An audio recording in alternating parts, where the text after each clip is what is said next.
Então voltamos com a aula sobre o tratamento da epilepsia.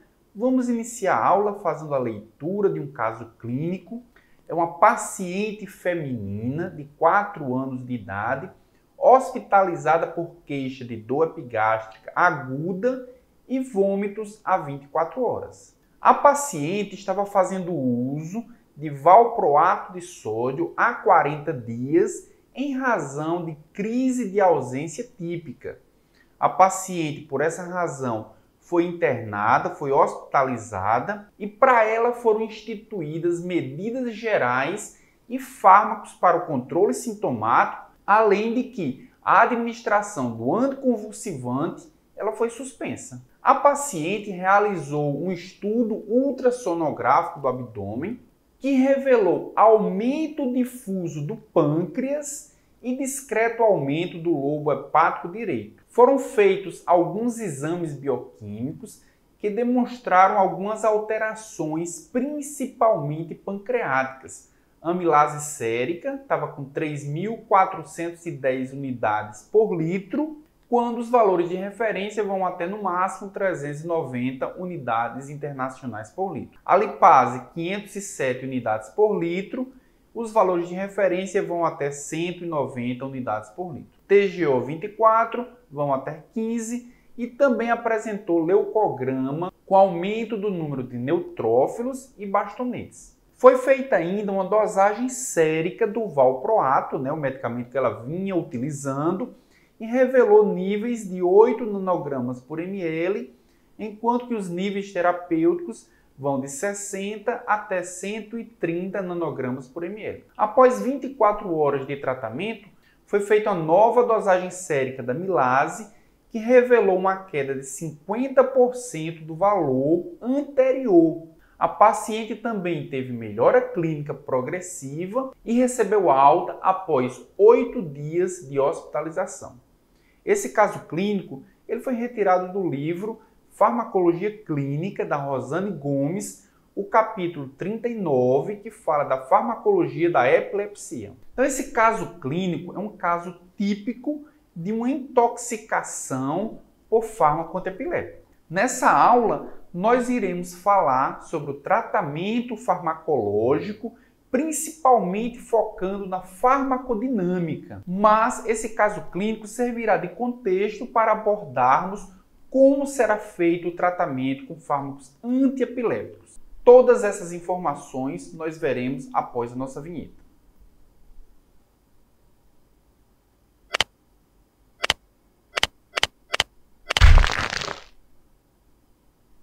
Então vamos iniciar nossa aula com algumas questões. Como é de praxe, nós faremos sempre algumas questões relacionadas com o caso clínico. A primeira questão é: o valproato que foi utilizado pela paciente, ele é o antiepiléptico mais utilizado, mais indicado para crise de ausência? O paciente fazia o uso do antiepiléptico para crise de ausência. Será que ele é o melhor fármaco para crise de ausência? Vamos responder essa pergunta. A segunda pergunta é: o quadro clínico que a paciente apresentou pode ser em virtude do uso do valproato? Será que o valproato pode causar alguma intoxicação que leva o paciente a um quadro clínico semelhante ao que nós encontramos no caso clínico? Terceira pergunta é: que alternativa terapêutica essa paciente tem além do valproato?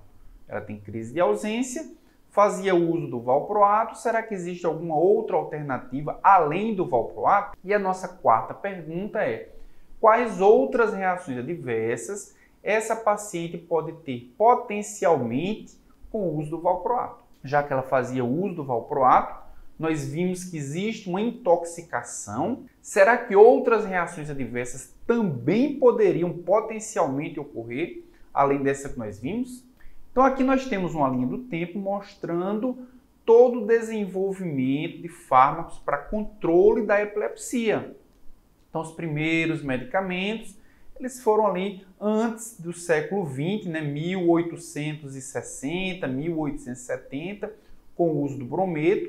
Depois veio o bórax, depois veio o fenobarbital, que é a primeira droga, que é o primeiro fármaco antiepiléptico ainda usado na prática clínica. Vejam só, 100 anos depois da sua descoberta, do seu uso clínico inicial, o fenobarbital ainda é utilizado hoje em dia. Então isso mostra a sua eficácia terapêutica.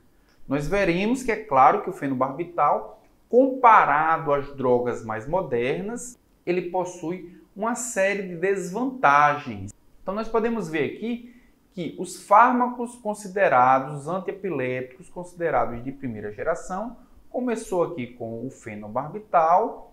Dos que hoje ainda são utilizados como antiepiléticos, nós temos também a fenitoína, como de primeira geração.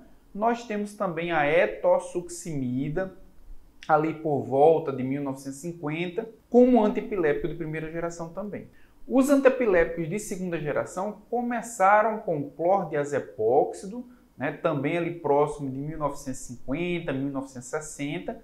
Também temos nessa mesma geração a carbamazepina, o valproato, o clonazepam e também o clobazam. E os antiepiléticos de terceira geração começaram com a progabina, ali por volta de 1979, 1980, e uma série de fármacos de terceira geração foram produzidos. Alguns deles nós veremos nessa aula, como por exemplo a oxcarbazepina, o felbamato, a gabapentina, topiramato, dentre outros. Que características têm os fármacos de terceira geração comparado aos de primeira e os de segunda geração que tornam esses fármacos antiepilépticos mais vantajosos? Nós podemos ver aqui na tela. Eles têm menos efeitos adversos. Nós veremos que esses menores efeitos adversos têm relação com a especificidade do alvo farmacológico, e esses antiepilépticos também têm um menor potencial para interações medicamentosas, que sempre foi uma grande desvantagem dos fármacos antiepilépticos. Mas os de terceira geração têm um potencial menor de indução enzimática e, consequentemente, um potencial menor de interação medicamentosa. Então, relembrando a fisiopatologia da epilepsia, nós vimos que na fisiopatologia da epilepsia existe um desequilíbrio entre os mecanismos excitatórios do encéfalo e os mecanismos inibitórios. Então, nós vimos que os excitatórios predominam e os inibitórios eles se tornam menores. Por essa razão, nós temos uma elevação da atividade cerebral que é excessiva e sincronizada de acordo com a definição de epilepsia. Isso acontece por quê? Porque existe um brotamento de fibras excitatórias, principalmente comandadas por glutamato e aspartato, e também pelo influxo de sódio e cálcio que são aumentados. E existe uma perda de interneurônios GABAérgicos, que são comandados pelo próprio neurotransmissor GABA, e também diminuição dos mecanismos de influxo de cloreto e de retenção de potássio. Então, pensando na fisiopatologia da doença, na fisiopatologia da epilepsia, que os principais fármacos antiepiléticos eles foram planejados. E é exatamente nesses alvos farmacológicos que eles vão agir. Então, o que nós podemos observar aqui nessa imagem é que os fármacos antiepilépticos eles vão reduzir a excitação. De que forma eles vão reduzir a excitação? Inibindo, por exemplo, o influxo de sódio, inibindo, por exemplo, o influxo de cálcio, ou bloqueando receptores de glutamato e aspartato. Por outro lado, eles também vão agir nas sinapses inibitórias, estimulando a inibição. Já que a inibição ela está em menor atividade, os fármacos antiepilépticos eles precisam estimular a inibição. De que forma? Alterando o influxo de cloreto, aumentando esse influxo de cloreto, aumentando a retenção de potássio e potencializando os receptores GABAérgicos. Então nós podemos ver aqui nessa imagem uma sinapse excitatória, uma sinapse produtora de glutamato. O glutamato é o principal neurotransmissor excitatório. Então nós podemos ver que o glutamato ele é produzido dentro do neurônio, ele é armazenado em vesículas e posteriormente ele vai ser degranulado aqui na fenda sináptica e o glutamato ele vai agir em receptores pós-sinápticos, que podem ser do tipo NMDA, que vão favorecer a entrada de cálcio e também vai favorecer a entrada de sódio. O glutamato também age em outro receptor chamado AMPA. O AMPA vai favorecer a entrada de sódio principalmente. Entrando sódio, entrando cálcio, nós temos a propagação do impulso nervoso. E como nós vimos, uma das estratégias dos fármacos antiepiléticos é impedir a propagação desse impulso nervoso. E de que forma eles vão fazer isso? Nós temos aqui alguns exemplos. A gabapentina e a pregabalina, por exemplo, vai bloquear canais de cálcio. Se o cálcio não entra no neurônio pré-sináptico, mesmo que o neurotransmissor seja produzido e armazenado na vesícula sináptica, ele não é liberado, porque essa liberação, a fusão da vesícula sináptica com a membrana plasmática do neurônio, depende do cálcio. Uma das formas de impedir que o neurotransmissor excitatório seja eliminado na fenda sináptica é bloqueando a entrada de cálcio, e quem faz isso é a gabapentina e também a pregabalina. Um outro recurso antiepiléptico também é bloquear receptores de sódio, ou melhor, bloquear transportadores de sódio. Quando o sódio atravessa a membrana do neurônio, ele produzirá uma despolarização de membrana, consequentemente a membrana irá ficar excitada, irá ser produzido um impulso nervoso, e é exatamente essa excitação, é exatamente essa despolarização de membrana quem produzirá a abertura dos canais de cálcio. São canais de cálcio dependentes da voltagem, dependentes da alteração da voltagem na membrana plasmática. E nós podemos ver nessa imagem que vários fármacos antiepiléticos, eles têm por função bloquear os canais de sódio. Nós temos aqui a fenitoína, a carbamazepina, o ácido valproico, o felbamato, rufinamida, lamotrigina, dentre outros. Todos esses antiepiléticos se ligam no transportador de sódio, bloqueiam o transportador de sódio, consequentemente aquele neurônio ele é impedido de se despolarizar. Uma outra estratégia é do levetiracetam.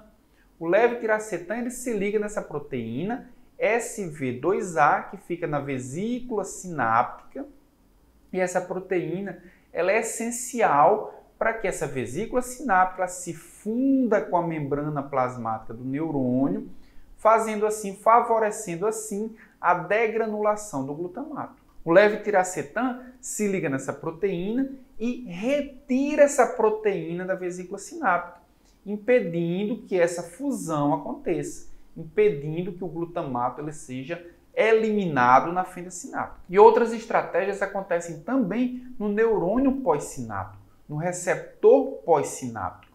Então, os receptores NMDA e AMPA podem ser bloqueados. E o bloqueio impede que o glutamato, mesmo sendo liberado pelo neurônio pré-sináptico, se ligue no seu receptor. Então, nós temos o felbamato se ligando em receptores NMDA, o topiramato se ligando em receptores AMPA, impedindo que o glutamato consiga se ligar nos seus próprios receptores, impedindo que o glutamato consiga propagar o impulso nervoso para um neurônio pós-sináptico. Já nessa outra imagem, nós podemos ver agora uma sinapse inibitória. Então, nós vimos que as estratégias dos antiepiléticos são ou bloquear a sinapse excitatória, ou bloquear os mecanismos excitatórios, ou aumentar a atividade das sinapses inibitórias. Então, nessa figura, nós podemos ver as estratégias que alguns antiepiléticos usam para aumentar a atividade inibitória. Então, nós temos, por exemplo, a vigabatrina, que vai agir numa enzima chamada de GABA-transaminase. E o que é que a GABA-transaminase vai fazer? Ela vai degradar o GABA, que é um neurotransmissor inibitório, produzindo o aldeído succínico ou aldeído semissuccínico. Então, vai degradar a atividade do GABA, vai degradar o próprio GABA e, consequentemente, diminuir a atividade inibitória que o GABA produz. Então, a vigabatrina vai inibir essa enzima, fazendo com que o GABA, dentro do neurônio pré-sináptico, permaneça por mais tempo. Então, o GABA não vai ser degradado, o GABA vai ser reutilizado e ele pode ser eliminado diversas vezes aumentando assim o seu potencial inibitório. Nós temos também a tiagabina, que é um outro antiepilético que vai se ligar no transportador GABAérgico, transportador pré-sináptico do GABA. Quando o GABA é eliminado, quando o GABA é produzido e eliminado juntamente com a degranulação da vesícula sináptica, que produz seu efeito, depois de algum tempo ele vai ser recaptado pelo neurônio pré-sináptico. Ele vai ser recaptado por esse transportador. A tiagabina vai inibir o transporte de recaptação, fazendo com que o GABA permaneça por mais tempo na fenda sináptica, produzindo assim suas ações inibitórias. E nós temos também os antiepiléticos que agem diretamente no receptor GABAérgico pós-sináptico. Os receptores, principalmente receptor GABAérgico do tipo A, que são canais de cloreto. Como nós vimos na aula passada, os canais de cloreto permitem que a célula ela se hiperpolarize, dificultando assim a sua despolarização, dificultando assim a maior atividade neurológica. Consequentemente, os fármacos antiepiléticos vão aumentar a atividade GABAérgica no seu receptor pós-sináptico. Então, benzodiazepínicos, que são utilizados como fármacos antiepiléticos, o felbamato, o topiramato, zonisamide, os barbitúricos, todos eles agem no receptor GABAérgico. De que forma eles agem?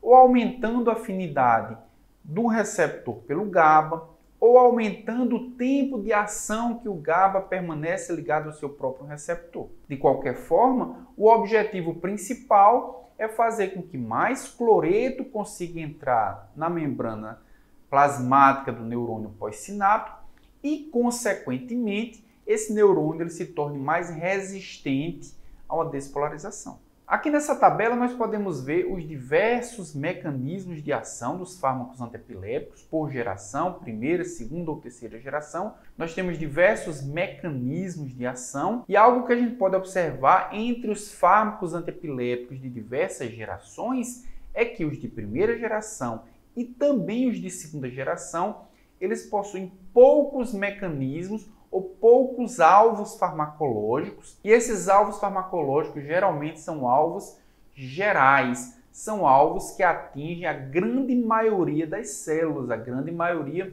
dos tecidos também. Isso implica em quê? Isso implica em maior potencial de reações adversas.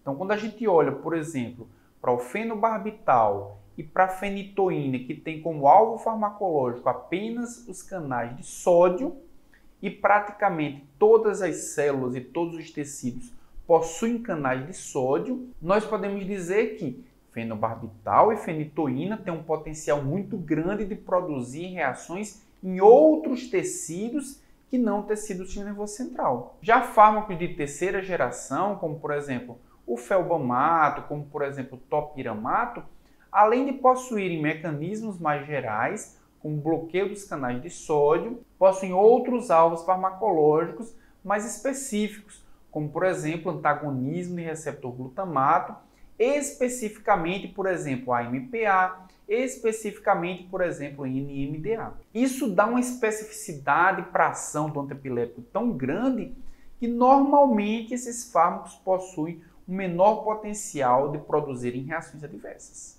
E quais são as principais estratégias dos fármacos antiepiléticos de acordo com seu mecanismo de ação? Então, nas crises parciais, que são as crises focais, nós podemos ver aqui um foco, ou seja, uma origem da crise epiléptica. A partir desse foco, há uma distribuição do potencial de ação para outras áreas cerebrais. Nessa crise ela é parcial, porque ela atinge apenas um dos hemisférios cerebrais. Qual é a estratégia utilizada para tratar as crises parciais? É impedir que haja propagação do impulso nervoso desde a sua origem até outros locais do sistema nervoso central. Dessa forma, há diminuição dos sintomas e das manifestações clínicas típicas das epilepsias focais. E qual a melhor estratégia para isso? Intensificar a inibição. Então, os fármacos que são utilizados para tratar epilepsias parciais ou focais, eles intensificam a inibição, inibindo a transmissão a partir do foco. Então, nós temos aqui os barbitúricos e os benzodiazepínicos, por exemplo, que fazem isso aumentando a atividade GABAérgica. Mas nós temos, por exemplo, fenitoína, carbamazepina e também a lamotrigina, que também produzem inibição da transmissão ao bloquear canais de sódio que são regulados por voltagem. Dessa forma, o impulso nervoso que foi gerado nessa origem, ele não consegue se propagar para outras regiões do sistema nervoso central. Já as crises de ausência utilizam uma outra estratégia. As crises de ausência precisam impedir o ciclo tálamo-cortical sincrônico. Nós vimos na aula passada que as crises de ausência elas ocorrem quando há uma despolarização excessiva desse neurônio GABAérgico que está ligado nesse circuito, que é o circuito tálamo-cortical. Então esse circuito ele vai estar inibido uma vez que o neurônio GABAérgico estará excessivamente ativado. Então, como nós vimos na aula passada, esse neurônio ativado ele vai inibir o neurônio tálamo reticular, consequentemente o neurônio relé, e nós observamos um paciente com lapsos de consciência. Os fármacos que são utilizados para tratar as crises de ausência precisam impedir essa ativação excessiva GABAérgica ou precisam diminuir a inibição causada por ele. Então nós temos, por exemplo, o ácido valproico, que foi um dos antiepilépticos utilizados pelo nosso paciente, no caso clínico, assim como a etosuximida, que também é uma alternativa ao ácido valproico. Eles vão se ligar em canais de cálcio do tipo T, que só existe nesse circuito tálamo-cortical, impedindo a entrada do cálcio, consequentemente impedindo a saída do GABA. Então, mesmo que esse neurônio se despolarize, o cálcio não consegue entrar, consequentemente não consegue secretar o GABA na fenda sináptica. E aí nós temos um circuito que vai funcionar normalmente. E na próxima aula nós falaremos sobre a farmacocinética dos antiepilépticos e falaremos também sobre os critérios de seleção das drogas antiepilépticas. Aqui na tela nós podemos ver um gráfico mostrando que a concentração do fármaco antiepiléptico tem que ficar nessa faixa terapêutica. E nós vamos entender qual a importância dele estar nessa faixa terapêutica. E se você chegou até aqui, é porque você gostou dessa videoaula. Então não se esqueça de dar o like, também não se esqueça de compartilhar. E não se esqueça de, na próxima aula, falaremos ainda sobre as drogas antiepilépticas, principalmente focando nos critérios de seleção e nas características farmacocinéticas. Então até a próxima videoaula.